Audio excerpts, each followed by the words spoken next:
já finalizou o texto do decreto que promete impedir a exclusão de conteúdos ou contas de usuários nas redes sociais baseada apenas nos termos de uso definidos pelas plataformas digitais, como Twitter, YouTube, Facebook e Instagram.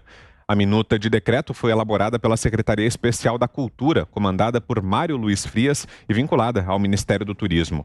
O texto proposto indica que a Secretaria Nacional de Direitos Autorais e Propriedade Intelectual, que atua dentro da Secretaria Especial, ficará responsável por fiscalizar e apurar as supostas infrações praticadas pelos provedores de conteúdo. As mudanças preparadas pelo governo devem alterar outro decreto, o 8.771 de 2016, que regulamenta o Marco Civil da Internet. Se o decreto presidencial for assinado, as plataformas na internet poderão receber sanções que vão desde advertência até multa de até 10% do faturamento do grupo econômico no Brasil no seu último ano. Zé.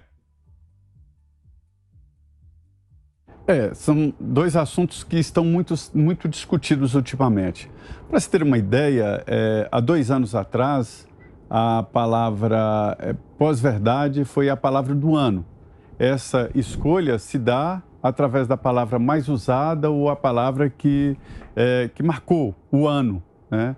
E o pós-verdade é uma covardia, porque, na verdade, o que as pessoas entendem de um fato que seria superior até ao fato, ou seja, a versão sendo maior do que o que realmente aconteceu. Essas empresas de checagem, elas tentam exatamente isso, construir a pós-verdade, ou seja, a versão do fato e não o fato. Eu fiquei assustado quando eu conheci o conteúdo dessas empresas que se chamam de checagem, que não tem absolutamente nada.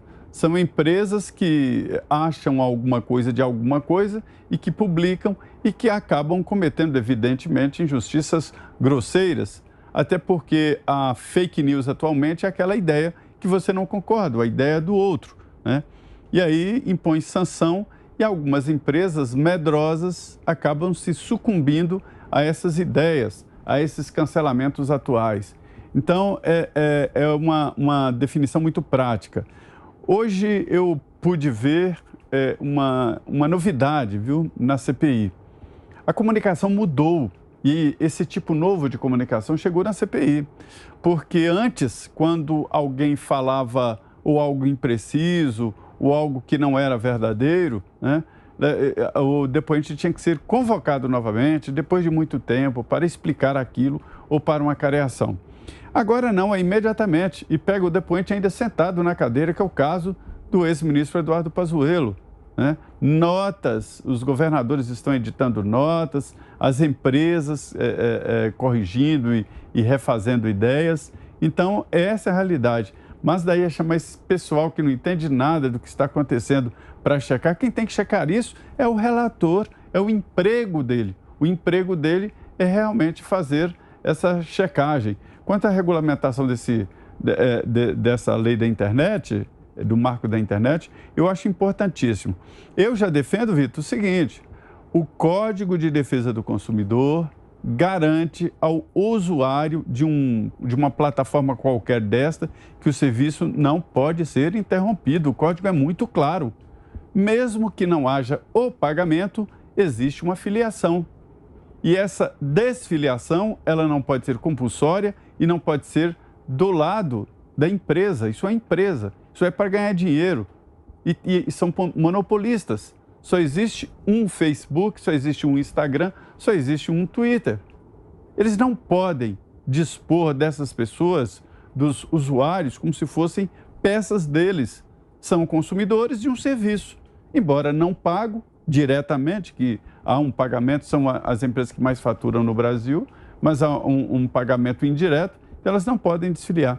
Acho muito importante mesmo, e não venham me dizer que o presidente não pode fazer isso. Pode. Ele está apenas refazendo um decreto que regulamenta exatamente a internet no Brasil, uma lei que foi aprovada no Congresso.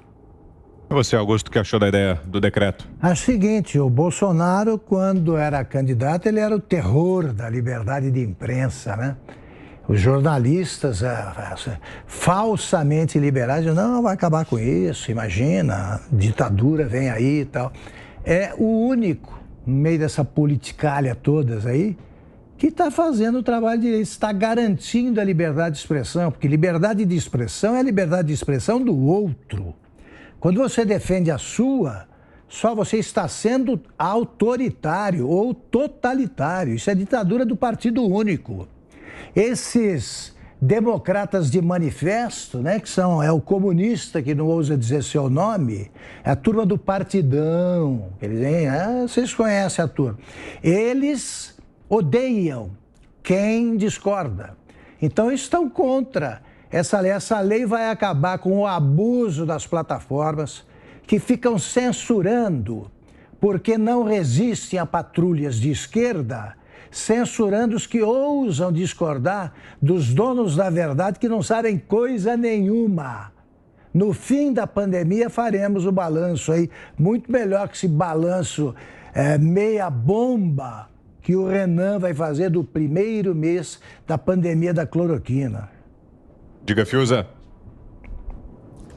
Acho que já tá tudo dito, só reforçar que esse ambiente é muito novo, né? Quer dizer, ele não é mais novo se você pegar a cronologia recente, mas em termos de arcabouço legal, é uma figura nova, né? Quer dizer, uma figura para a qual o direito ainda está em formação. E eles se amparam muito nessa questão das suas políticas de convivência, né? Então, eu quero digo sempre que essas plataformas são uma revolução democrática e inclusiva. Nesse momento, nós estamos aqui nos expressando através de uma delas, né? É um sistema, é uma engenharia pródiga em termos de democracia e, como já dito aqui pelo Zé, pelo Augusto e pela Ana, estão cedendo a certas tentações de editorializar, né? Seria o termo mais parecido, seria editorializar o conteúdo, né? Para atender isso, um verniz de mercado, né? Eu não acho que seja nada além disso, um verniz meio progressista, não sei o que, uma coisa meio difusa, e aí vai lá, tira o Trump do ar, né? Que é uma medida brutal para empresas que são, na verdade, de circulação de conteúdo altamente democrático, né? Então, eles estão meio monstrengos nisso aí. Eu acho que é louvável uma iniciativa para contrapor. Vai ter muita contenda, vai ter muita disputa ainda, até que esse direito fique mais consolidado. Mas eu sou otimista, eu acho que são plataformas que espero que vão se atualizar e nos dar muitos meios, muitas possibilidades aí de expressão. Quer fechar, Ana?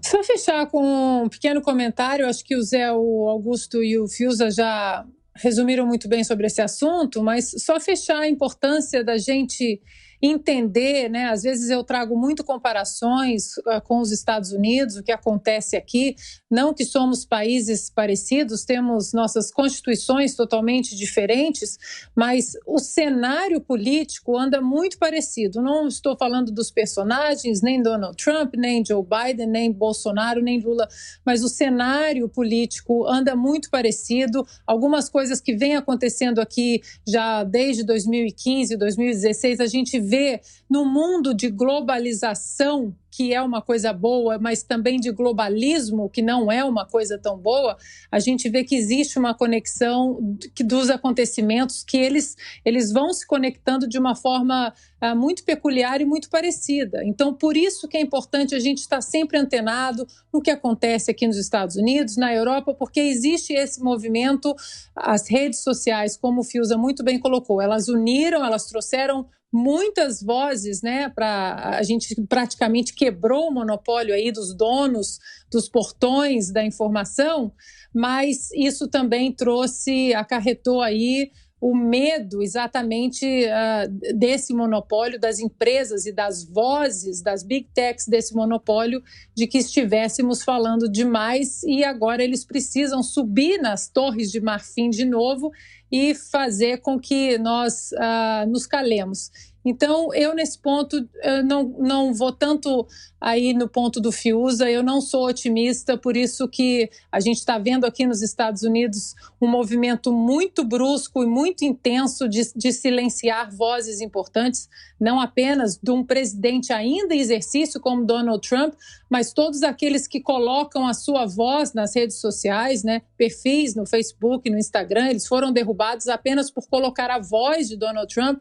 Isso é muito perigoso e, nesse ponto, eu não sou tão otimista, por isso que a gente tem que estar muito atento e aí esse texto que retira o poder de censura das redes sociais no Brasil, eu vejo com muita importância.